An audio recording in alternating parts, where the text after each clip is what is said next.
ሰላም ጤና ይስጥልን የተከበራችሁ ተመልካቾቻችን፣ እነሆ የዕለቱ የብስራት የዩቲዩብ የመረጃ ሰዓታችን ተጀምረዋል። ከመረጃዎቹ ጋር እኔ ሰላማዊ ንጋሲ ከመላው የስቱዲዮ ባለሙያዎች ጋር የጋራ ቆይታ እናደርጋለን። በቅድሚያም ከሀገር ውስጥ ወደ ተገኙ መረጃዎች እናልፋለን።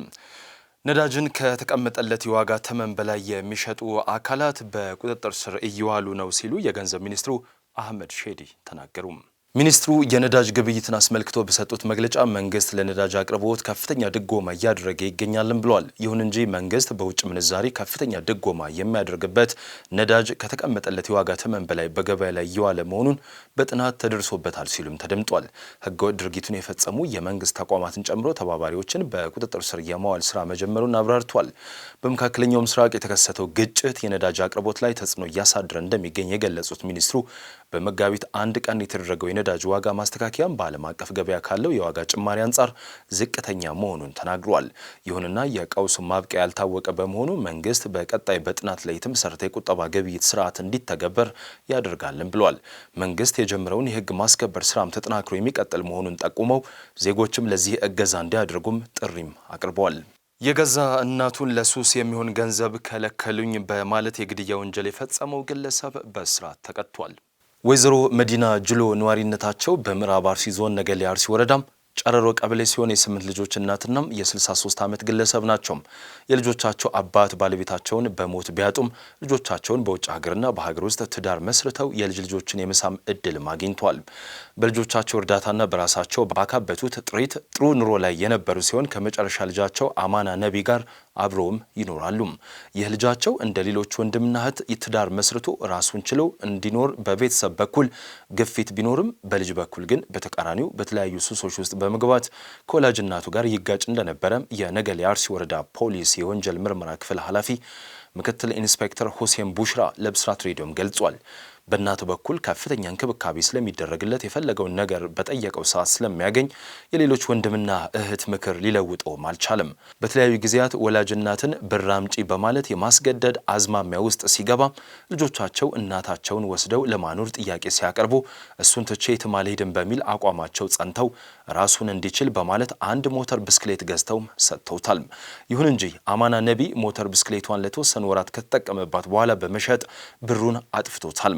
ከሞተር ብስክሌቱ ሽያጭ በኋላ ግን እናትና ልጅ መካከል አለመግባባቶች ቢፈጠሩም እናት ቤታቸውን ትተው ወደ ልጆቻቸው ለመሄድ አልቆረጡም።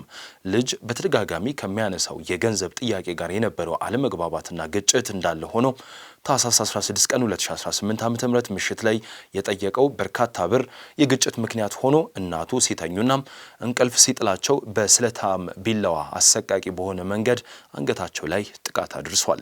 ልጅ በእናቱ ላይ ይህንን አሰቃቂ ድርጊት እንደፈጸመ ማምሻውን የእናቱን አስክሬን የተከመረ የሳር ገለባ ውስጥ በመክተት ቤት ዘግቶም ይሰወራል። በአምስተኛው ቀን በአካባቢው መጥፎ ጠረን ያለው ሽታን ተከትሎ ነዋሪዎች ለፖሊስ በማመልከታቸው ፖሊስ በስፍራው በመድረስ ከሳር ገለባ ውስጥ አስክሬኑን በማውጣት ወደ ሻሸመኔ ኩየራ ሆስፒታል በመላክ ምርመራውን ያጠናክራል። ለወይዘሮ መዲና ጅሎ ሞት የተጠረጠረው ልጅ ከሳምንታት በኋላ ወደ አጎራባች ክልል ራሱን ሰውሮ ለማምለጥ ሲሞክር በአካባቢው የተቀናጀ የጸጥታ ግብረ ኃይል በቁጥጥር ስርም ውሏል። በቁጥጥር ስር ከዋለ በኋላ ድርጊቱን የፈጸመው የጠየቅኩት ብር አልሰጥም ስለተባልኩ ነው በማለት አምኖ የድርጊቱን አፈጻጸም መርቶ ለፖሊስም አሳይቷል። ፖሊስ የምርመራ መዝገቡን በሆስፒታል የአስክሬን ምርመራና በተለያዩ ማስረጃዎች በማጠናከር ለአቃቤ ሕግ የላከ ሲሆን አቃቤ ሕግም በከባድ የሰው መግደል ወንጀል ክስ መስርቷል። ክሱን ሲከታተል የቆየው የምዕራብ አርሲ ዞን ከፍተኛ ፍርድ ቤትም የካቲት 27 ቀን 2018 ዓ.ም በዋለው ችሎት ተከሳሽን እጅግ ጭካኔ፣ ነውረኛና አደገኛ በሆነ ድርጊት ወላጅ እናቱን በመግደሉ ፍርድ ቤቱ በዕድሜ ልክ እስራት እንዲቀጣ ወስኖበታል ሲሉ ምክትል ኢንስፔክተር ሁሴን ቡሽሮ ጨምረው ገልጿል ስትል ባልደረባችን መባወርቅነህ ዘግባለችም። የተከበራችሁ ተመልካቾቻችን አሁን ደግሞ በቀጥታ የምናልፈው ወደ ዓለም አቀፍ የተገኙ መረጃዎች ይሆናል። በቅድሚያም የኢራን መረጃ እንንገራችሁ። የኢራን አዲሱ ጠቅላይ መሪ ጉዳት ደርሶባቸዋል መባሉን ቴህራን አስተባበለች። አዲሱ የኢራን ጠቅላይ መሪ ሙጅታባ ካሚኔ በጦርነት ወቅት ጉዳት ደርሶባቸዋል የሚለውን ሪፖርት ተከትሎ ደህንነቱ የተጠበቀ ስፍራ ላይና ጤናማ ናቸው ሲሉ የመንግስት አማካሪና የኢራኑ ፕሬዝዳንት መስዑድ ፔዜሽኪያን ልጅ የሆኑት የሱፍ ፔዜሽኪያን ገልጿል። ሙጅታባ ካሚኔ የመጎዳታቸውን ዜና ሰማው ከጠቅላይ መሪው ጋር ግንኙነት ያላቸውን አንዳንድ ጓደኞቼን ጠየኳቸው። ፈጣሪን አመሰግናለሁ ደህናና ጤናማ እንደሆኑ ነገሩኝ ሲሉ የሱፍ ፔዜሽኪያን በኢንስታግራም ገጻቸው ላይ አጋርቷል። በሌላ መረጃ የባህሬን ብሔራዊ አየር መንገድ የሆነው ገልፍ ኤር ባወጣው መግለጫ እንዳስታወቀው የባህሬን አየር ክልል መዘጋቱ በመቀጠሉ በረራዎቹ ለጊዜው ተቋርጧልም ብሏል። የባህሬን ሲቪል አቪዬሽን ባለስልጣን የተጎዳው አየር ክልል ደህንነቱ በተጠበቀ ሁኔታ መከፈቱን ካረጋገጠ በኋላ አገልግሎቶቹ ዳግም ይቀጥላሉም ብሏል።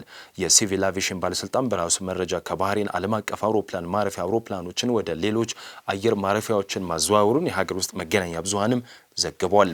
ኢራን በጦርነቱ በደረሰባት ጉዳት የተነሳ በሆርሙዝ የባህር ዳርቻ በሚያልፉ መርከቦች ላይ ግብር ልጥል እንደምትችል ተሰማ።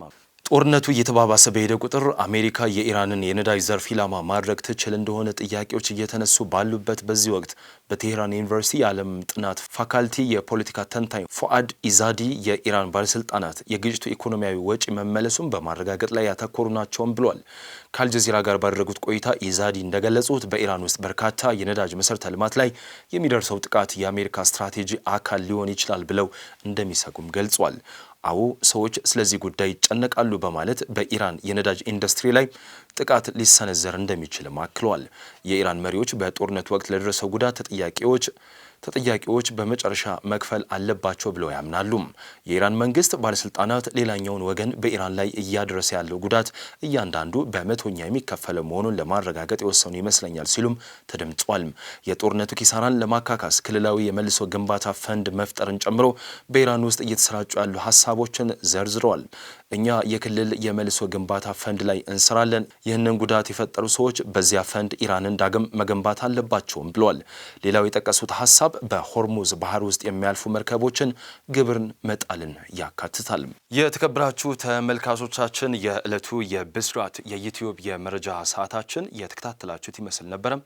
መረጃዎቹን እየነገርኳችሁ እኔ ሰላማዊ ንጋሴ ከመላው የስቱዲዮ ባለሙያዎች ጋር የጋራ ቆይታ አደረግን። ሰላም።